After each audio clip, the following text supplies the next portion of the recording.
নবীজির স্ত্রী আম্মা জান আয়েশা যখন বাদ পড়ে গেলেন, বাদ পড়ার সঙ্গে সঙ্গে ওই সাফওয়ান দায়িত্বরত সাহাবী তিনি এসে বলছেন, আমি আপনাকে চিনতে পেরেছি আম্মা জান, আপনি কোনো চিন্তা করবেন না, পর্দার নিয়ম রক্ষা করে আমি আপনাকে নবীর ঘর পর্যন্ত নিরাপদে পৌঁছায় দেব। ঘোড়ার পিঠে করে তাকে নিয়ে চলে গেলেন মদিনায়, নবীর ঘরে পৌঁছায় দিলেন। কিন্তু এই যে গোটা রাত ধরে একজন সাহাবীর সাথে আম্মা জান আয়েশা সিদ্দিকা হাজতের কারণে প্রয়োজনের পরিপ্রেক্ষিতে তিনি রাত্রি ভ্রমণ করলেন, মদিনা পর্যন্ত পৌঁছে গেলেন। এই কথা যখন মুনাফিকদের কানে চলে গেছে, মুনাফিকরা এই ছোট্ট একটা ইস্যুকে এত বড় বানায় ফেললো যে শেষ পর্যন্ত গোটা মদিনা টপ টক হয়ে গেল। সব ব্রেকিং নিউজ হলো, টপ নিউজ হলো, লেটেস্ট নিউজ হলো। তোমরা কি জানো গত রাত্রিতে বিশ্বনবীর স্ত্রী আয়েশা একজন পরপুরুষের সঙ্গে গোটা রাত সফর করে চলে আসছে মদিনায়, তার চরিত্র ঠিক নাই। যেরকম নাউজুবিল্লাহ, আর যেরকম নাউজুবিল্লাহ। তাহলে এই সমস্ত যারা কাজ করে তারা কি বলেন তো, বলেন তারা কি, তারা কি, তারা কি মুনাফিক। এটা স্বভাব, এটা মুনাফিকদের কি স্বভাব।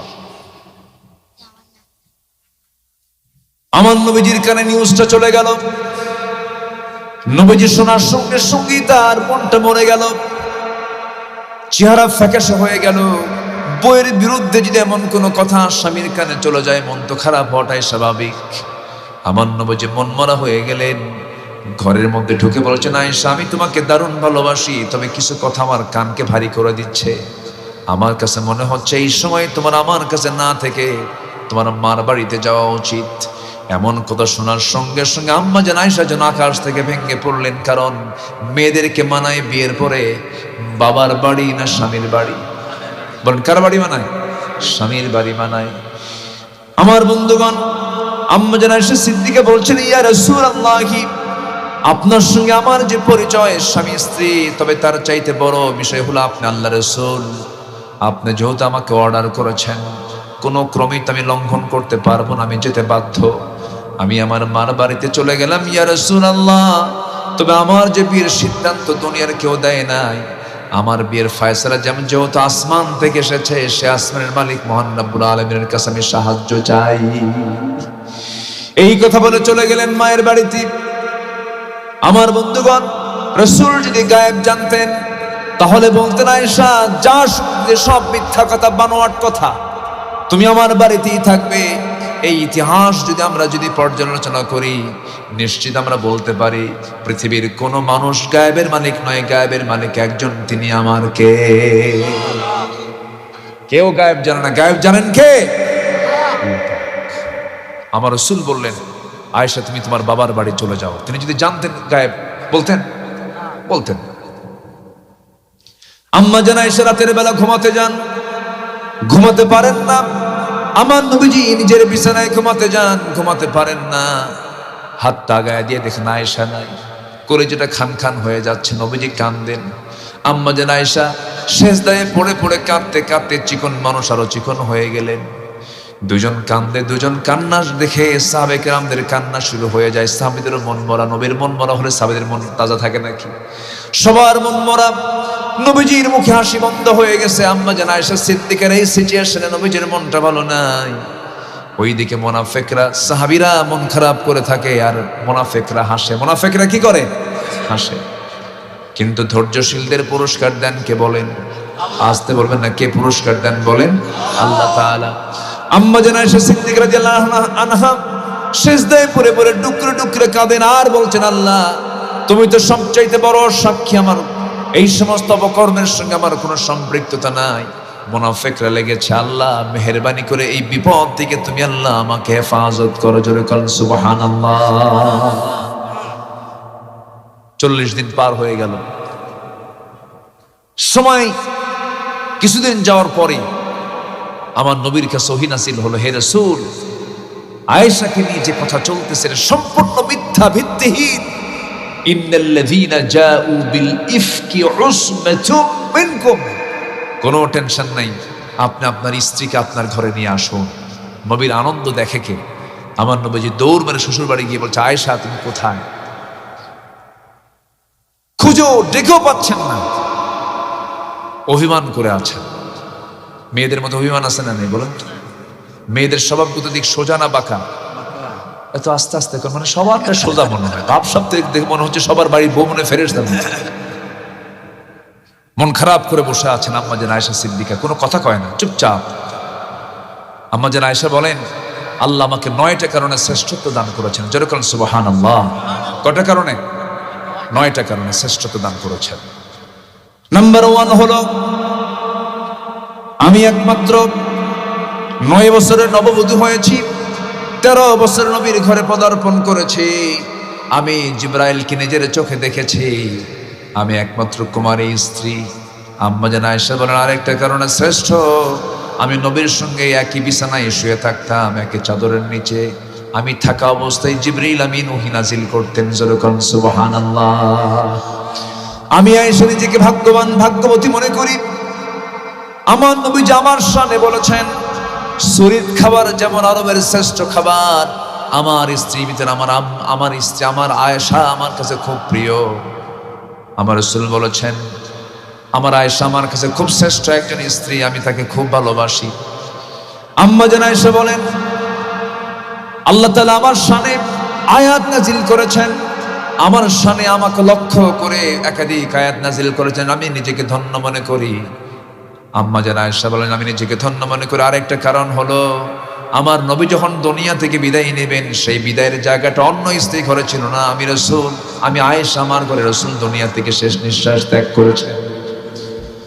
আমার নবীজি আমার উরুতে মাথা রেখে শেষ নিঃশ্বাস ত্যাগ করেছেন, আমি নিজেকে ধন্য মনে করি। আমার নবীজি জীবনের শেষ খাবার খেয়েছেন, আমি আয়েশা আমার মুখের লালা মিসওয়াক আমি দিয়েছি রাসূলকে, চাবায়া চাবা নরম করে দিয়েছি রাসূল। সেই মিসওয়াকটা আগায় লেগে থাকা থুতুগুলো চুষে চুষে পান করে বলছেন, আয়েশা আমি তোমার হক আদায় করার চেষ্টা করলাম। আম্মা জান আয়েশা বলেন, নবীজি আমি আরেকটা কারণে আল্লাহ পাক আমাকে শ্রেষ্ঠত্ব দান করেছেন, সেটা হলো নবীজি দুনিয়া থেকে যখন বিদায় নিলেন, আমার নবীর কবরটা অন্য কোনো ঘরে হয় নাই, আমার নবীর কবরটা আল্লাহ পাক আমার ঘরে ব্যবস্থা করেছেন। যেরকম সুবহানাল্লাহ। আমার নবী যে জায়গায় শুয়ে আছেন এখন, এটা হচ্ছে আম্মা জান আয়েশা সিদ্দিকার ঘর। ওই জায়গাতেই শুয়ে আছেন দুজন সাহাবী, এর মধ্যে একজন আবু বকর সিদ্দিক রাদিয়াল্লাহু তাআলা আনহু, কিন্তু দ্বিতীয় জন আম্মা জান আয়েশা সিদ্দিকার চিন্তা ছিল, আমি যদি মরে যাই আমার কবরটা নবীর পাশে হবে। কিন্তু ওমর ফারুক রাদিয়াল্লাহু আনহু যখন দুনিয়া থেকে বিদায় নিচ্ছিলেন, আহত হয়ে পড়েছিলেন মদিনায়, তাকে পিছন দিক থেকে নামাজরত অবস্থায় চাকু মেরেছিল, ধারালো অস্ত্র প্রয়োগ করেছিল। নবীজির এই প্রিয় সাহাবী রক্তাক্ত অবস্থা, আহত অবস্থায়, জখম অবস্থায় তিনি বেঁচে ছিলেন কিছুক্ষণ। ওই সময় তিনি তার ছেলেকে ডাক দিয়ে বলছেন, ছেলে আমার, তুমি তাড়াতাড়ি চলে যাও, আয়েশার কাছে চলে যাও, আমার বড় শখ আমি নবীর পাশে ঘুমাবো, সে যদি একটু জায়গা দিত আমি নবীর পাশে ঘুমাতাম। এই কথা গিয়ে যখন প্রপোজ করলো, প্রস্তাব যখন দিয়ে দিল, আম্মা জান আয়েশা সিদ্দিকা কাঁদতে কাঁদতে বলছেন, আরে অর্ধ দুনিয়ার শাসনকর্তা ওমরের মতো মানুষ আমার কাছে চাইলেই কি আমি প্রত্যাখ্যান করতে পারি নাকি? আমি আমার জায়গাটুকু ওমরকে দিয়ে দিলাম। যেরকম সুবহানাল্লাহ। নবীর পাশে দুজন সাহাবী, কজন সাহাবী বলেন? দুজন সাহাবী শুয়ে আছে। আম্মা জান আয়েশা সিদ্দিকা বলেন, আমি নিজেকে ধন্য মনে করি, রাসূল আমার সঙ্গে শেষ কথা বলেছেন, আমাকে শেষ হাদিসটা বলে গেছেন। রাসূল বলেছেন, আয়েশা আমি দুনিয়া থেকে বিদায় নিচ্ছি, যে কোনো মুহূর্তে মালাকুল মউত আমার কাছে চলে আসবে, আমি দুনিয়া থেকে বিদায় নেব। ওরে আয়েশা, আমার উম্মতকে বলে দিও, আমার উম্মতরা যেন কখনো 5 ওয়াক্ত নামাজ যেন না ছেড়ে দেয়। যেরকম সুবহানাল্লাহ। সে আম্মা জান আয়েশার খোঁজ আমার রাসূল চলে গেলেন শ্বশুর বাড়ি, গিয়ে বলছেন, আয়েশা কোথায়? কোনো জবাব নেই। এবার বলছেন, হুমায়রা, এই হুমায়রা কোথায়? লাল টুকটুকে, মেয়েদের প্রশংসা করলে খুশি না বেজার? খুশি। একটু প্রশংসা করবেন। বউ যদি কালো হয় কখনো কালো কবেন না, বলবেন তুই চাঁদের মতো চকচকে। কি বুঝতেছেন কি আপনারা? কখনো কালো বলা যাবে না, খাটোকে খাটো বলবেন না। আমার নবীজির সামনে একদিন আম্মা জান আয়েশা বলছেন, ইয়া রাসূলুল্লাহ, সাফিয়া কিন্তু খাটো, মানে আরেক স্ত্রী কথা বলতে নিয়ে উনি বলতেছেন ও কিন্তু খাটো। রাসূল বলতেছেন, তুমি যে কথাটা বললা, এই কথা যদি 7 দরিয়ায় যদি ছেড়ে দেওয়া হয়, 7 দরিয়ার পানি দুর্গন্ধ হয়ে যেত। চিন্তা করেন, শুধু কি বলেছেন? খাটো। আর আমরা কি শুধু খাটো কই? আরো কিছু কত কি কই আমরা। একটা লোকের চোখ নাই, এই কানা, এক চোখ আছে এক চোখ নাই, এই দাঁড়ে বেটা আছেন, এরকম আছেন আছেন, এই খাটো, এই বেটা, এই মোটকু, এই কালু, আছে কিনা? এগুলো বলা হালাল না হারাম? হারাম। রাসূল বলেন তুমি যে একটা শব্দ বলেছো খাটো, এই খাটো শব্দটা যদি 7টা দরিয়ায় যদি ছেড়ে দেওয়া হতো, 7 দরিয়ার পানি বিবর্ণ হয়ে যেত, দুর্গন্ধ হয়ে যেত। এত ভয়ঙ্কর হচ্ছে শব্দ চয়ন। আমরা সচেতন হব। জোরে বলি ইনশাআল্লাহ। ও আচ্ছা, অথেন্টিক নিউজ, একদম অথেন্টিক চ্যানেল আছে। আহা,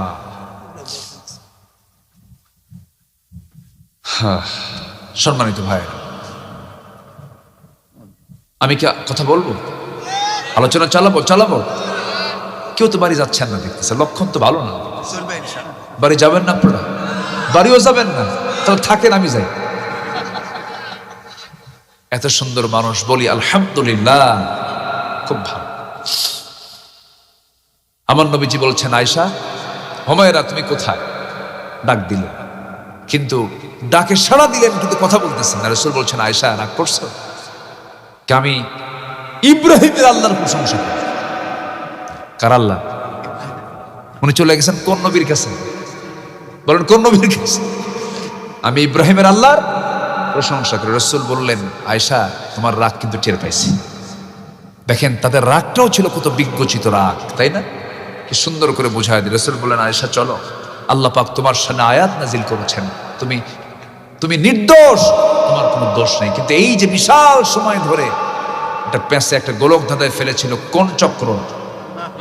বলেন কোন চক্র? বলেন মুনাফিক। আল্লাহ পাক মুনাফিকি থেকে আমাদেরকে বাঁচান, আমাদের সমাজকে বাঁচান, আমাদের পরিবারকে বাঁচান, আমাদের রাষ্ট্রকে বাঁচান।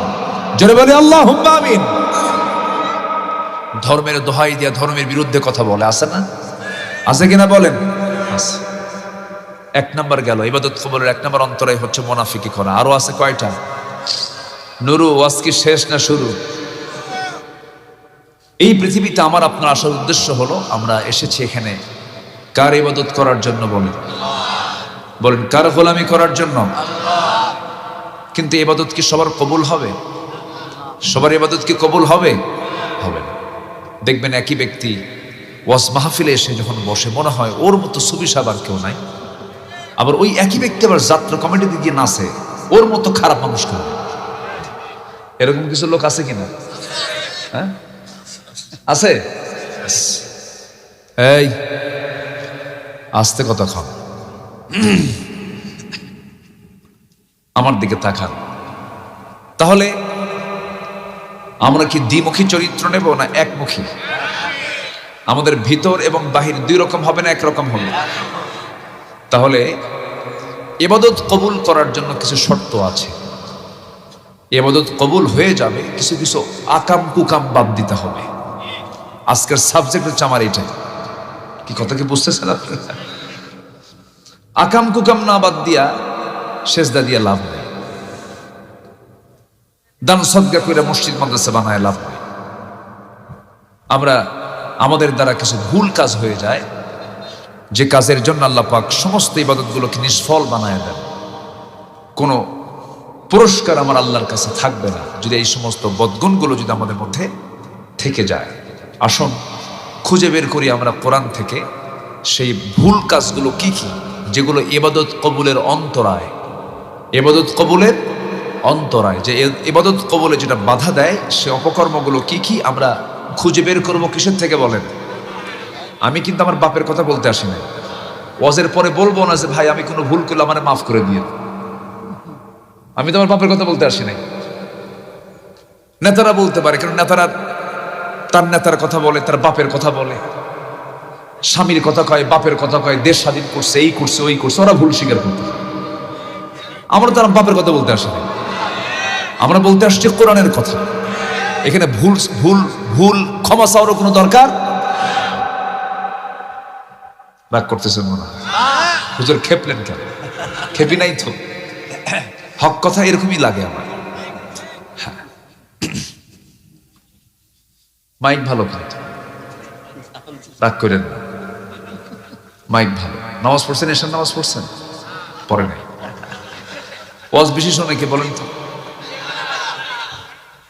দেখেন লক্ষণ, দেখেন নামাজ নাই। নামাজ পড়তে হবে কিন্তু, ঠিক আছে না? নামাজ পড়বেন না? আজকে ফজর হবে তো? আস্তে আস্তে ইনশাআল্লাহ বলেন। হ্যাঁ, পড়তে হবে। একটু আমার দিকে তাকান। তাহলে ইবাদত কবুল করার জন্য কিছু কিছু ভুল আমাদের জীবনে যেগুলো হয়, এগুলোকে জীবন থেকে মাইনাস করবো আমরা। এক নাম্বার হলো মুনাফিকি। এক নাম্বার কি? মুনাফিকি। সারা সপ্তাহ নামাজ পড়ে না, জুমার দিন প্রথম কাতারে খদ্দরের পাঞ্জাবি আর মসমসা লুঙ্গি, যায় নামাজ নিয়ে মোসাক্কান হাইব্রিড জাতের 2.5 ইঞ্চি মোটা, প্রথম কাতারে বসে মনে হয় কেবলই জিব্রাইল আকাশ থেকে নাজিল হল। আছে না? এগুলো মুনাফিক। সারা সপ্তাহ নামাজ নাই তো। আল্লাহ রাব্বুল আলামিন বলেন, ইবাদত কবুলের জন্য কিছু শর্ত আছে, সেই শর্তগুলো পূরণ করতে হবে। ইবাদত কবুলে কিছু বাধা আছে, সেই অন্তরায়গুলো আমার জীবন থেকে মাইনাস করতে হবে। এক নাম্বার হলো মুনাফিকি বাদ দিতে হবে।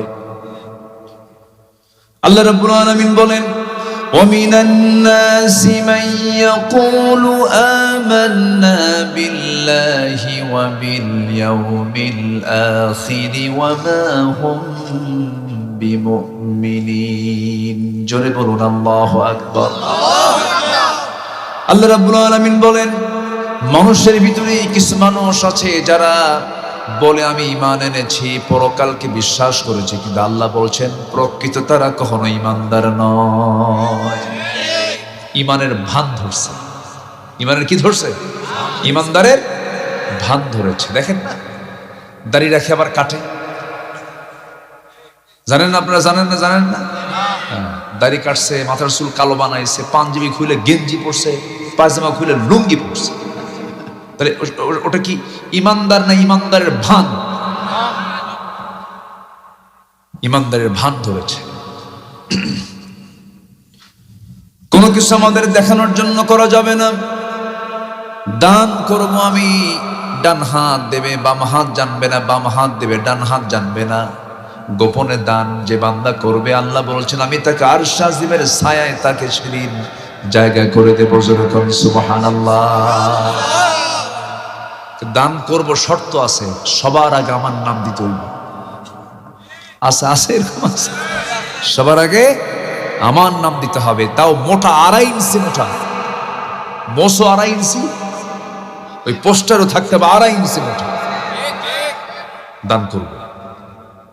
আল্লাহ পাক বলছেন তোদের এই প্রদর্শনের ছাড় দান আমার দরবারে কবুল হবে না। মারহাবা যদি একটু কম হয়, বলেন হুজুর মারহাবা এত আসতে দিলেন, আমি কি কম দিছি নাকি? হজ করে আসছে কেউ হাজি কয় না, 7.5 লাখ টাকা খরচ করে হজ করে আসলাম, হাজি কম আছে কিনা বলেন? আছে কিনা? আল্লাহ বলছেন এগুলো সব নিষ্ফল, এগুলো ইবাদত আল্লাহর দরবারে কবুল হবে না। আমার ওয়াজে কিন্তু আজকে খুব একটা মজা পাবেন না আপনারা। যে সাবজেক্ট ধরছি না, জীবনে আর দাওয়াত দেবেন না আমাকে, কিন্তু ওয়াজ তো করতে হবে ভাই। গতকালকে আমার একটা আলোচনা ছিল এক জায়গায়, হকের উপরে কথা বলেছে, অধিকার, হক। ভাইয়ের সম্পত্তি, বোনের সম্পত্তি মেরে খায়, আছে না? এই দিনের সম্পত্তি মেরে খাওয়া লোক আছে না? বলেন তো, বলেন তো, এই সমস্ত ওয়াজ কি মজা লাগে? দেখেন মজা লাগে না, কয় মজা লাগে না?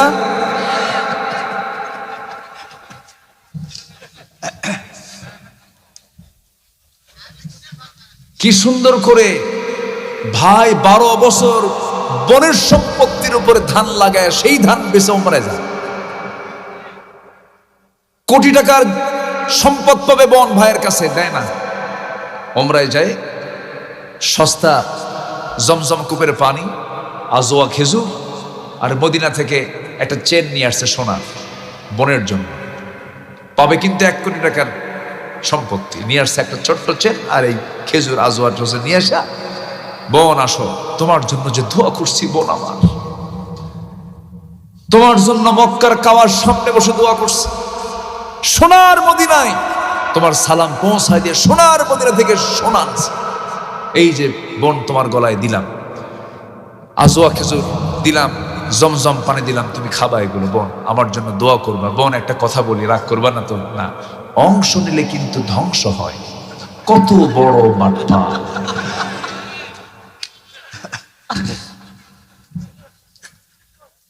আমার বক্তব্যে আমার মা বোন যদি থাকে পাশে, আছে নাকি? তারা খুব খুশি, হুজুর কিছু ভাই ওখানে বসে আছে, ভালো করে বসান।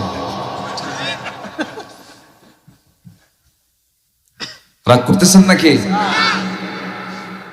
ভাইরে? হক নষ্ট করে জান্নাত পাওয়া যাবে না, ইবাদত কবুল হবে না, তো কোনো লাভ নাই, কোনো লাভই হবে না। বরঞ্চ আপনার আমল যদি কম হয়, হক যদি ঠিক থাকে, তাহাজ্জুদ পড়েন নাই, এটার জন্য আপনি জাহান্নাম যাবেন না, কিন্তু ফরজ পড়েন নাই, জাহান্নাম যেতে হবে।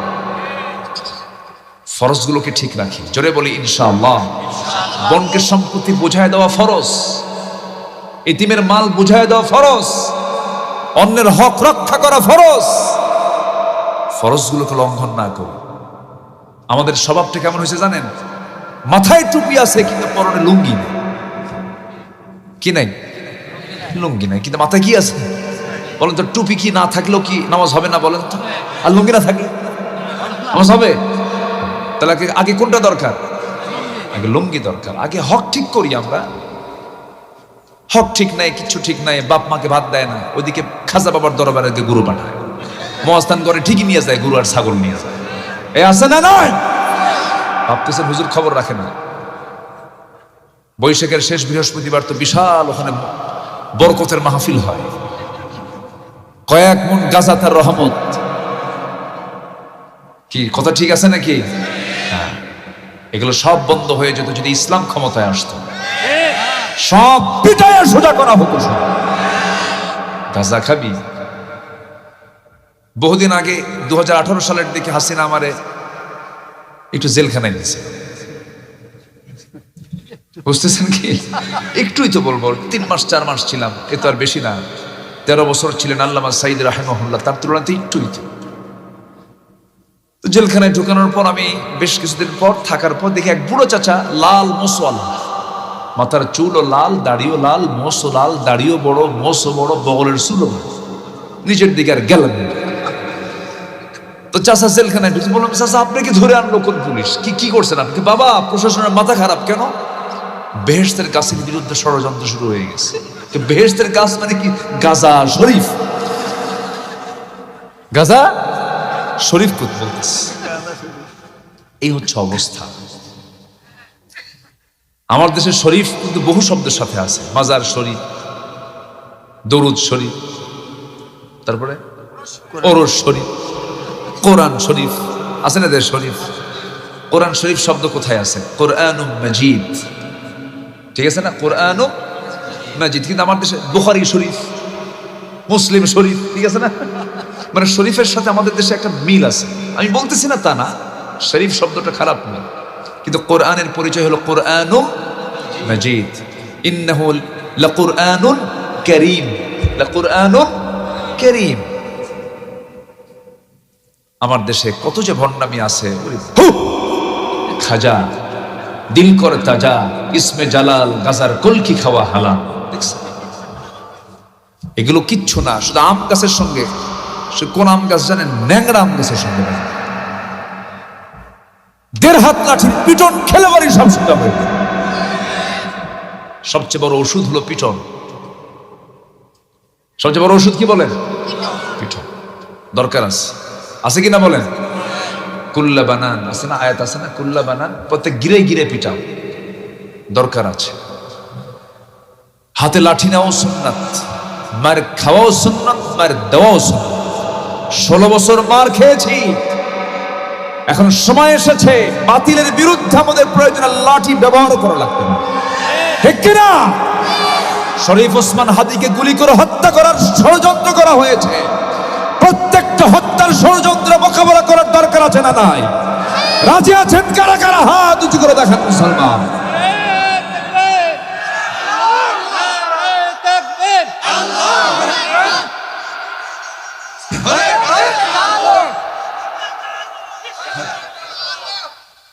আল্লাহ কবুল করেন, জোরে বলে আমিন। আরো জোরে আমিন। গুলি করছে মানুষ মানুষকে, আজকে ক্ষমতার দম্ভ দেখাচ্ছে আমরা আছি, কিচ্ছু না। শুধু মুসলমান যদি ঈমান নিয়ে টিকে থাকতে পারে, কোন বাতিল শক্তি মাথা উঁচু করে দাঁড়ানোর সাহস পাবে না ইনশাআল্লাহ। যুবকরা মাহফিলে বেশি আসছে আলহামদুলিল্লাহ। যুবকরা অনেক কিছু পেরেছে, তারা করছে, তারা দেখিয়ে দিয়েছে গণভবনে গিয়ে মুরগির রান কেমনে খেতে হবে। আসতে কও কেন যুবকরা, ঠিক কিনা? শুধু মাথা ঠিক রাখো, চরিত্র ঠিক রাখো, মাথায় রাখবা যে কোন অসৎ নেতৃত্ব আর বাংলার জমিনে আমরা কায়েম হতে দেব না। কোন সন্ত্রাসী এবং চরিত্রহীন যে নেতা তোমার হাতে মদের বোতল তুলে দেবে, নারী তুলে দেবে, ইয়াবা তুলে দেবে, ইয়াবার ট্যাবলেট তুলে দেবে, এই সমস্ত নেতৃত্বের মুখে জুতা মারতে হবে, আর ভুল করা যাবে না। আমরা একটা সঠিক লাইনে দেশকে এগিয়ে নিতে চাই, জোরে বলি ইনশাআল্লাহ। সেটা কি নিয়া? আসতে বলবেন না, কি নিয়া? কোরআনকে সাথে নিয়ে। আল্লাহ কবুল করুন, জোরে বলি আমিন। তাহলে ইবাদত কবুল হবে, এক নাম্বার হচ্ছে আমরা মুনাফিকি বাদ দেব, জোরে বলি ইনশাআল্লাহ। কি বাদ দেব বলেন তো? মুনাফিকি বাদ দেব।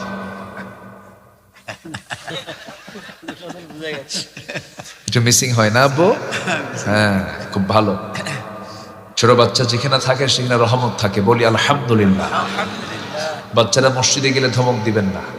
কিছু কিছু বুড়া চাচা আছে চোখ এরকম গরুর মতো বানায়, ঠিক না? মুরব্বীরা, আপনি তো যৌবনের নামাজই পড়েন নাই, বুঝবেন কি? বুড়া মানুষ আবার রাগ করেন না। ছোট ছোট বাচ্চারা যায়, ওরা এমন একটা আচরণ করে, বাচ্চারা থরথর করে কাঁপে, মনে হয় কত বড় আসামি যেন ওই বাচ্চা।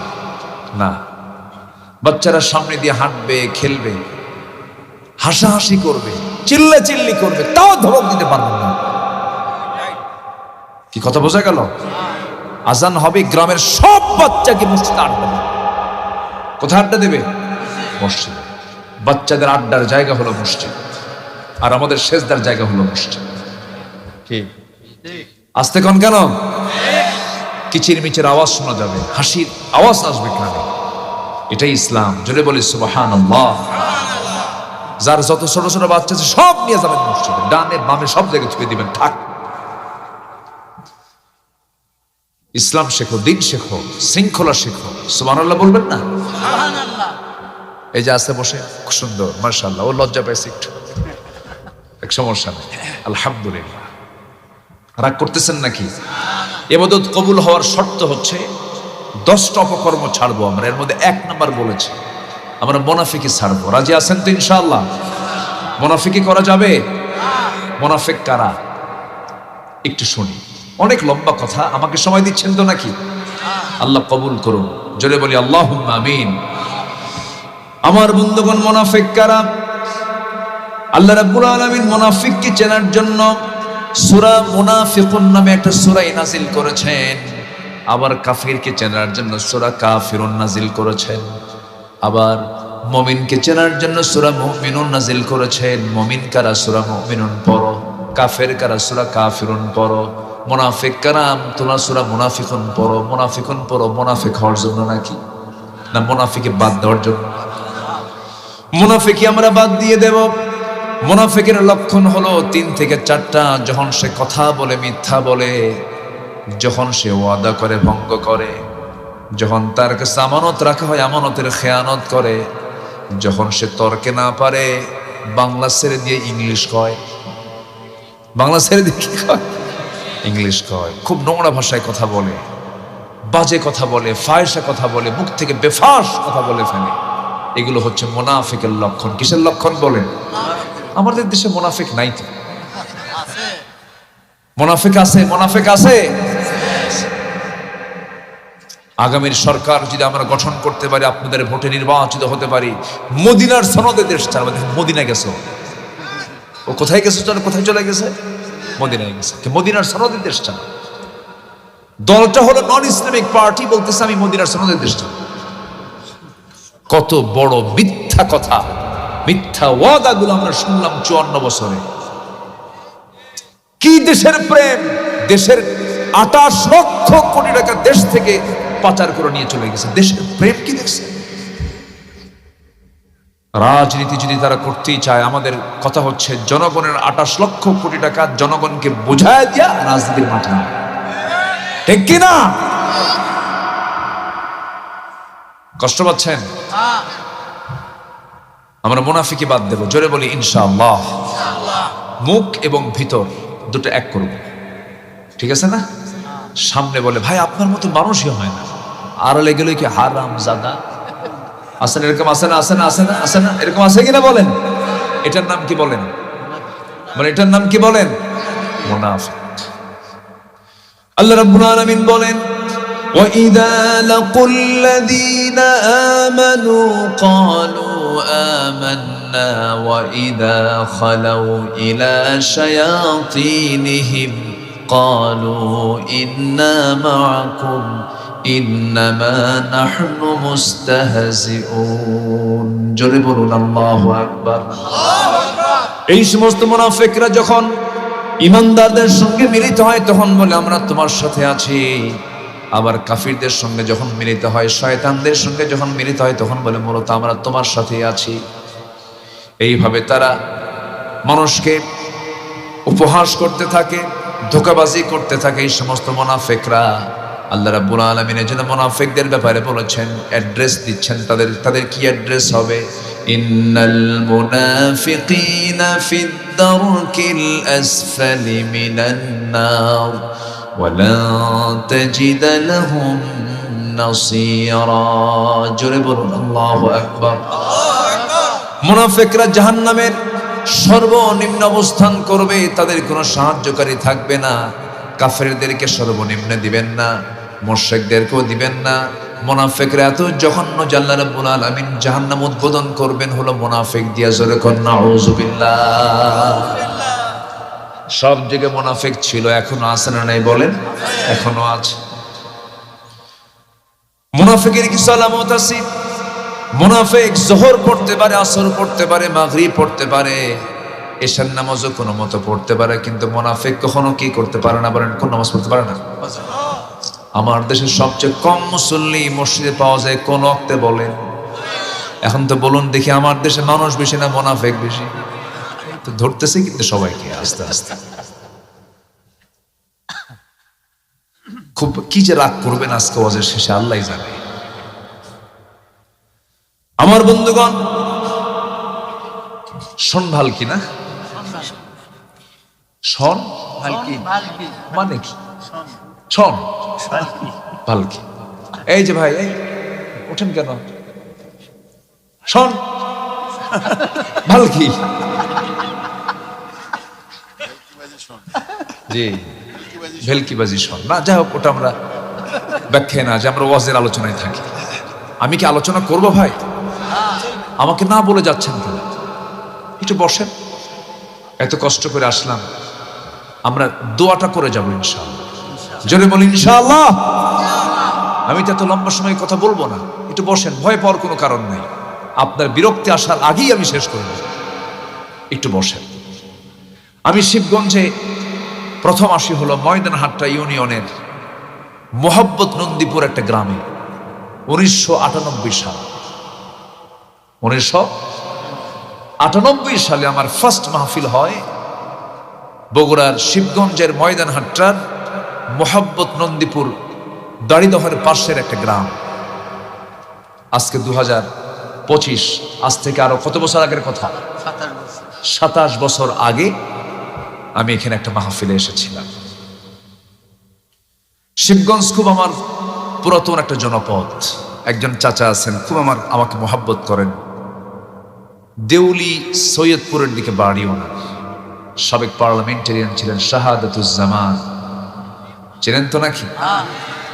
1991 সালে তিনি পার্লামেন্টারিয়ান ছিলেন এই আসনের। অনেক বর্ষিয়ান মানুষ, এখনো হোন্ডা চালায় না? এখনো চালায়। আমি কই আপনি কি এভারগ্রিন নাকি? বুড়া হয় না তো? 91 যা দেখছি এখনো তাই আছে। খুব ভালো মানুষ, একদম সাদা মাঠা।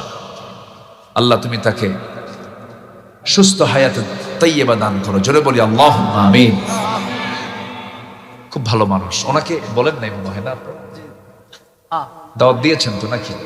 না, এখানে দাওয়া হয়নি। আচ্ছা ঠিক আছে, সমস্যা